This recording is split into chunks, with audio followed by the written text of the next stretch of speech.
48 წლიანი პედაგოგიური მოღვაწეობა, ასობით აღზრდილი მოსწავლე, უამრავი გაკვეთილი, სითბოს, სიყვარულის და ცოდნის გაზიარება. ჩვენი რესპონდენტი სწორედ ის დაწყებითი კლასის მასწავლებელია, რომელმაც საკუთარი ცხოვრება განათლებას და ბავშვების აღზრდას მიუძღვნა, რომლისთვისაც სკოლა მხოლოდ სამუშაო ადგილი არასოდეს ყოფილა. დღეს ის გვიამბობს ბავშვობაზე, პროფესიულ გზაზე, მასწავლებლის პასუხისმგებლობასა და თითქმის ნახევარსაუკუნოვან შრომით გამოცდილებაზე. ორგანიზაცია განვითარება და წინსვლის გადაცემა ხედვის სტუმარია დაწყებითი კლასის მასწავლებელი ლიანა ადეიშვილი. აქვე შეგახსენებთ, რომ მთავარ ამბებთან თანამშრომლობით გადაცემის გაშუქებას უზრუნველყოფს მედია პლატფორმა მთავარი ამბები. მოგესალმებით, ქალბატონო ლიანა, დიდი მადლობა, რომ გამონახეთ დრო და გვესტუმრეთ გადაცემაში. მადლობ ყურადღების მოწვევისათვის. ქალბატონო ლიანა, რას ნიშნავს თქვენთვის მასწავლებლობა? მასწავლებლობა ჩემთვის მარტო პროფესია არ არის. მასწავლებლობა ეს ძალიან დიდი პასუხისმგებლობა, მოვალეობა ბავშვების სამშობლოს ხალხის წინაშე. და ყოველთვის ვცდილობდი, რომ პასუხისმგებლობა მთელი ცხოვრების მანძილზე გამყოლოდა. ერთ-ერთ ქვეყანაში დაწყებით კლასებში არ ისწავლება საგნები, ისწავლება ღირებულებები, ყურადღებას აქცევენ პიროვნულ ჩამოყალიბებას, ფასეულობებს. აი თქვენ როგორ ფიქრობთ, რა როლი აქვს დაწყებითი კლასის მასწავლებელს მოსწავლის აღსახსნელის ცხოვრებაში? დაწყებითი კლასის მასწავლებელი არის პირველ რიგში გზამკვლევი დაწყებითი კლასის ბავშვებისათვის, განსაკუთრებით პირველი კლასელები, რომლებიც გულისმანძქალით მოდიან და მასწავლებლისგან ელოდებიან ყველაფერ სითბოს, სიყვარულს. დაწყებითი კლასის მასწავლებელმა დედა უნდა შეუცვალოს სკოლაში ბავშვებს ისეთი სითბოთი და სიყვარულით უნდა იყოს, როგორც სახლში დედა. და ბავშვის ყოველი წარმატება ეს არის მასწავლებლის იგივე წარმატება. თუ შეგიძლიათ გაიხსენოთ პირველად რომ შეხვედით საკლასო ოთახში და დაინახეთ თქვენზე მუნდობილი ბავშვები, რომლებიც ბაღიდან პირველად მოვიდნენ სკოლაში. რა განცდა დაგეუფლათ? 1972 წელს დავამთავრე ბათუმის პედაგოგიური ინსტიტუტი. ინსტიტუტმა იმდენად გამომსახურა და იმდენი ძალა, ენერგია, ცოდნა მომცა, როცა პირველად სკოლაში შევაღე სკოლის კარი, გულისფანძქალით შევდიოდი საკლასო ოთახში. პირველი დღიდანვე, მაშინვე ბავშვების სიყვარული დავიმსახურე, სითბო დავიმსახურე და როგორც ზარი დაირეკა და სკოლის დასვენება იყო, ბავშვების სიამოვნებით შევამეხრუნე ირგვლივ და ის ჩემი მიღწევა იყო. რა გრძნობა დაგეუფლათ, როდესაც პირველად თქვენმა მოსწავლეებმა შეძლეს დამოუკიდებლად წერა-კითხვა? ბავშვის წარმატება ყოველი მასწავლებლისათვის სიხარულია. და მეც ისე რუდუნებით, სიყვარულით და სითბოთი ვიყავი ბავშვების მიმართ განწყობილი, რომ ყოველი მათი წარმატება ჩემი სიხარული იყო და როცა ბავშვებმა წერა-კითხვა დაიწყეს და დამოუკიდებლად შეძლეს უკვე წერა-კითხვის სწავლება, ეს ჩემი გამარჯვება, სპეციალური ჩემი მასწავლებლის გამარჯვება და ძალიან დიდ სიხარულს მღვრის, როცა ბავშვებს წარმატებულს და ჩემს მოსწავლეებს წარმატებულს გამარჯვებულს ხედავ. როგორ ფიქრობთ, შეუძლია თუ არა წიგნს ადამიანის შეცვლა? წიგნი ადამიანისათვის ეს არის პირველი გზამკვლევი ცოდნის მიღებაში. წიგნს ძალიან დიდი მნიშვნელობა აქვს ადამიანისათვის და ნამდვილად ცვლის ადამიანის ცხოვრებას. ნასწავლი და უსწავლელი ადამიანი ერთნაირი არ არის. ცხოვრებაში ერთნაირი არ არის და ის სწავლა სწორედ და ცოდნა წიგნიდან მიიღება. წიგნი არის პირველადი ცოდნის მიმღები წყარო, მისაღები წყარო და დანარჩენი 21 საუკუნეში ტექნიკა იმდენად განვითარდა, კომპიუტერით შემოვიდა ყველა ტექნიკა, ცოდნის მისაღებად ბევრი რამ არსებობს, მაგრამ წიგნი პირველადია, დანარჩენი კომპიუტერი და ყველა ტექნიკა დამხმარე ცოდნის მისაღები. ესე იგი თქვენ თვლით, რომ წიგნი უღალატო მეგობარიცაა? წიგნი უღალატო მეგობარია, წიგნი ადამიანის მეგობარია, რა თქმა უნდა და მთელი ცხოვრების მანძილზე მე სწორედ ამ წიგნმა მიმიყვანა პედაგოგობამ და წიგნმა მიმიყვანა ჩემი ცოდნა და გამოცდილება გაუმეყენებინა ჩემი ქვეყნისათვის, ჩემი სამშობლოსათვის. ყოფილა თუ არა შემთხვევა, რომ რომელიმე წიგნი ან რომელიმე ნაწარმოები დაგხმარებიათ თქვენთვის ცხოვრებაში მნიშვნელოვანი გადაწყვეტილების მიღებაში? მთლიანად ესე იგი კითხვა იმდენად ის არის, რომ რომელიმე წიგნის მიხედვით ცხოვრებას ადამიანი ვერ აწყობს. წიგნს რომ დაიყო მთლიანად, მაგრამ ჩემი ცხოვრება იმდენად შეცვალა წიგნმა, ეს სწორედ პედაგოგობა რომ ავირჩიე, წიგნის სიყვარულმა მიმიყვანა პედაგოგობის სიყვარულამდე და ჩემი პროფესიის არჩევამდე. რომ გაიხსენოთ, როგორი ბავშვი იყავით და ბავშვობაში ოცნებობდით თუ არა მასწავლებლობაზე? ვიყავი მშრომელ ოჯახში მიზრდებოდი და შრომას მიჩვეული ბავშვი. ვიყავი მშობლების დამჯერი და ყველაზე ჩემი დიდი ბავშვობის მეგობრობა ეს იყო სკოლის მეგობრები, სკოლის ამხანაგები. დავამთავრე სანდრადის რკინიგზის ნომერ 14 საშუალო სკოლა, რომელიც იმ დროისათვის 68 წელს დავამთავრე სკოლა და იმ დროისათვის რაიონში ერთ-ერთი მოწინავე სკოლა. მეც ამ სკოლის კედლებში რკინიგზის სკოლა იყო და მასწავლებლები იყვნენ ძალიან მაღალკვალიფიციურები და ამ მაღალკვალიფიციურობამ განსაზღვრა ჩემი მომავალი სპეციალობაც. მიყვარდა ძალიან მასწავლებლები და ამით შევიყვარე კიდევაც პედაგოგობა. და მასწავლებლების სიყვარულით განსაზღვრე ჩემი პედაგოგიური გზა. სკოლა, რომელიც მე დავამთავრე, ახლანდელი მე-12 საჯარო სკოლა, მაშინაც წარმატებული იყო და დღეს კიდევ უფრო წარმატებული სკოლაა. ქალბატონო ლიანა, რომ არა პედაგოგობა და მასწავლებლობა, რა სპეციალობას აირჩევდით? მე სხვა სპეციალობა არ მქონია არჩეული, არასდროს არ მფიქრია დაწყებით კლასებში და დაბალ კლასებში, როცა ვამთავრობდით სკოლას, მშობლებმა მირჩიეს, რომ ამერჩია პედაგოგობა.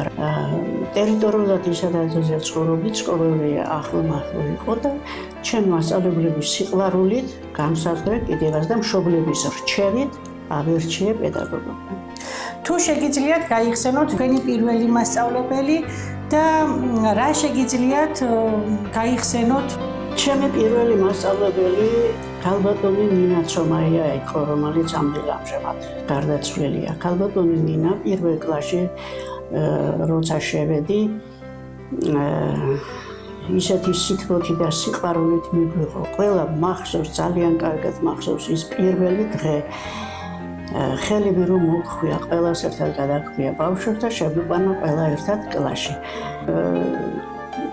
ძალიან კარგად ვიხსნიდა და კარგი მომზადებული თვითონ რადგან კარგი კადრი იყო, ამდენად ბავშვებიც კარგად მომზადებულები ვიყავით და საკმაოდ დიდი ცოდნა მოგწვა დაწყებით კლასებში.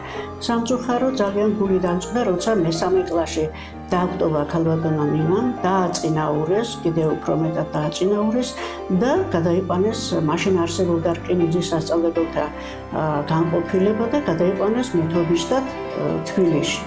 ჩვენთან კი შემოვიდა ახალი ქალბატონი ნათელა შავიძე, რომელიც ძალიან მართლაც მსგავსად განაგრძო ჩვენი სითბოთი და სიყვარულის სწავლა აღზრდა და წლების განმავლობაში იყო ამავე სკოლის წარმატებული დირექტორი.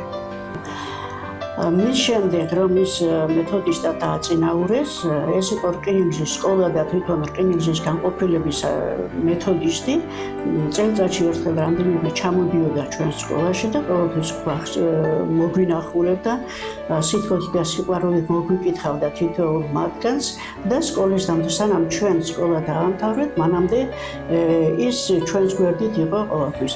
გავიდა წლები, როცა მე ინსტიტუტი დავამთავრე, მოვხვდი ისევ რკინიგზის სკოლაში სამუშაოდ და სასწავლებელთა განყოფილებაში, როცა მივედი დასამტკიცებლად სამუშაოს დასაწყებად, დამხვდა ქალბატონი ნინა ცომაია, რომელიც წლების განმავლობაში არ მენახა.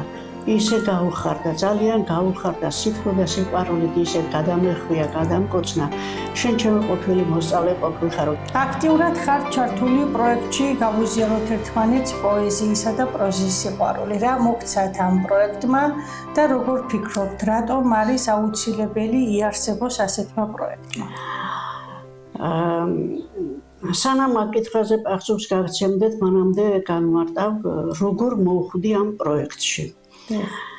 2016 წლის 10 იანვარი.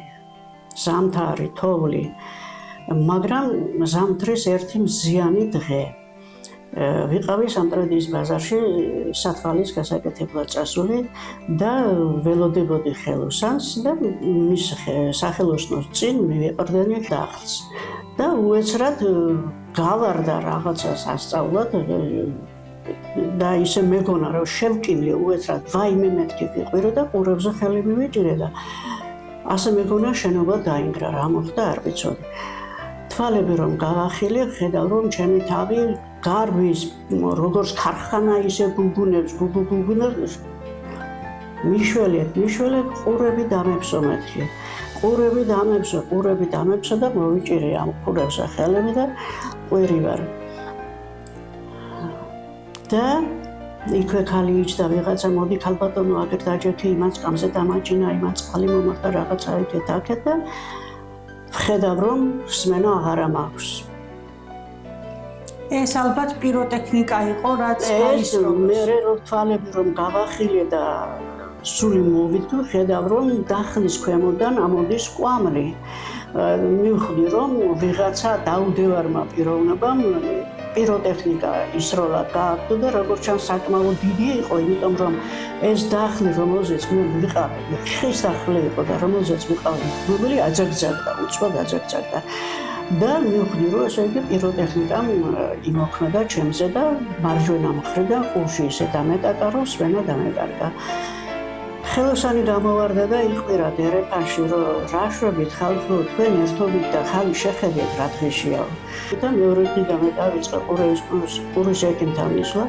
სამტრედიაშიც ვიყავი, ქუთაისში ვიყავი, თბილისში ვიყავი, მაგრამ არაფერი საშუალო, ყველგან ერთი და იგივე პასუხი. ამის აღდგენა არ ხდება, მხოლოდ აპარატი. გაიგო იმ ადამიანმა, ვინც ისროლა, გამხელაზიანი არც მე არ ვიცი, ვინ იყო და არც მან არ იცის ალბათ რა ბედი მეწია მე. თუ მოისმენს ამ ჩვენს გადაცემა შეიძლება მიხვდეს, რომ აი მან ერთ დროს ასეთი რაღაცა ჩაიდინა.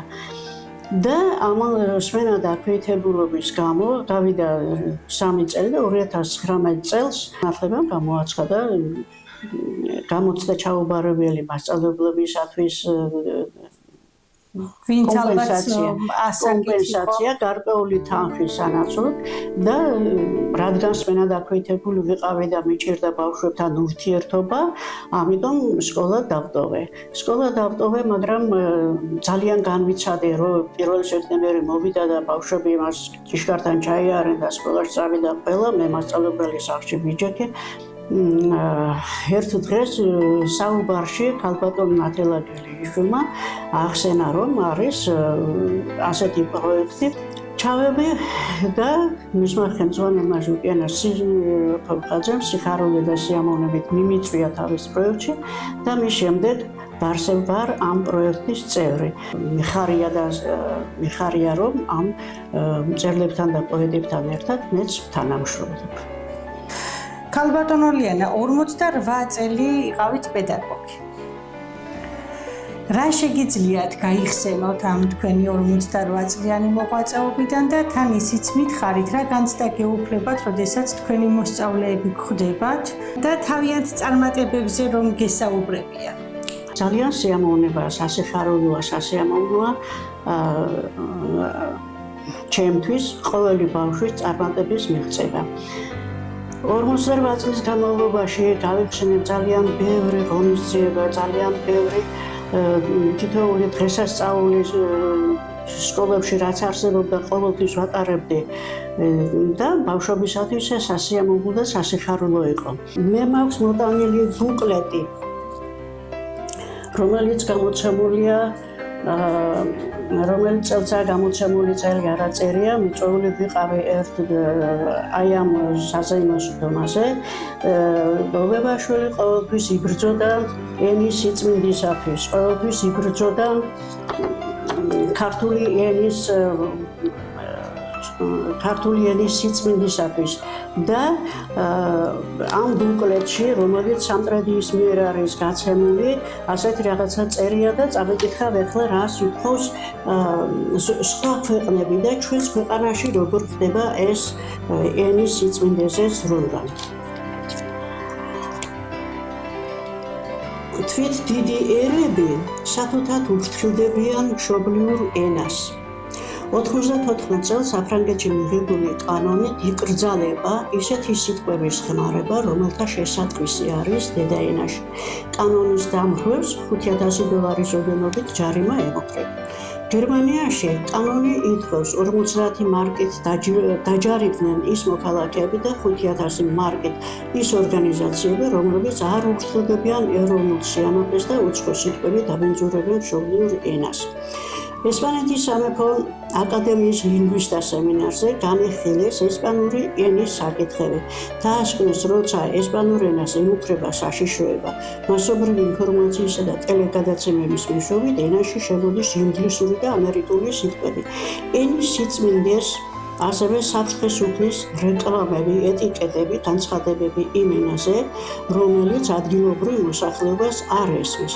სწავლულთა აზრით აუცილებელია ზომიერების დაცვა და უპირატესობის მინიჭება მშობლიური ენისათვის. კარგი ეხება თუ ჩვენს ქვეყანაშიც და პირადად სამტრედიაშიც გავითვალისწინებთ ხოლმე მეტი პატივით შექმნეთ და დავაფასოთ მშობლიური ენა, ქართული ენა. 48 წელი არ არის ცოტა დრო. 48 წლიანი სამუშაო გამოცდილება ძალიან ბევრს მეტყველებს. ქალბატონო ლიანა, როდესაც სკოლიდან წამოხვედით, რა განცდა გქონდათ? მუშაობდი მე-9 საჯარო სკოლაში და რომ წამოვედი ძალიან განვიცადე იქედან, მაგრამ ჩემი პედაგოგები, კოლეგები არ ტოვებენ ყურადღებოდ. ექსკურსიები არის თუ შეხვედრები არის თუ სკოლაში საზეიმო შეხვედრები ტარდება, ყოველთვის მეძახიან, მეპატიჟებიან. მადლობა მათ თანამშრომლობისათვის. ჩემო კოლეგებო, თქვენ ჩემი სკივრში კეთილი მოგონებები ხართ. მიყვარხართ ყველანი. როდესაც სკოლიდან წამოვედი, ძალიან განვიცადე იმის შემდეგ, მიუხედავად ჩემი ჯანმრთელობისა, ძალიან განვიცდიდი სკოლიდან წამოსვლას და სწორედ აი ამ პროექტმა პოეზიისა და გავიზიაროთ ერთმანეთს პოეზიისა და პროზის სიყვარული გამომიყვანა ცოტა მდგომარეობიდან.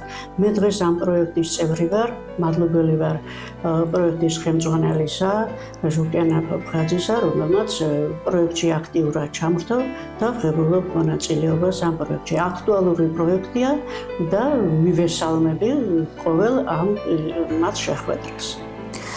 და ბოლოს, რა არის ის მთავარი გზავნილი, რომელსაც დაგვიტოვებთ?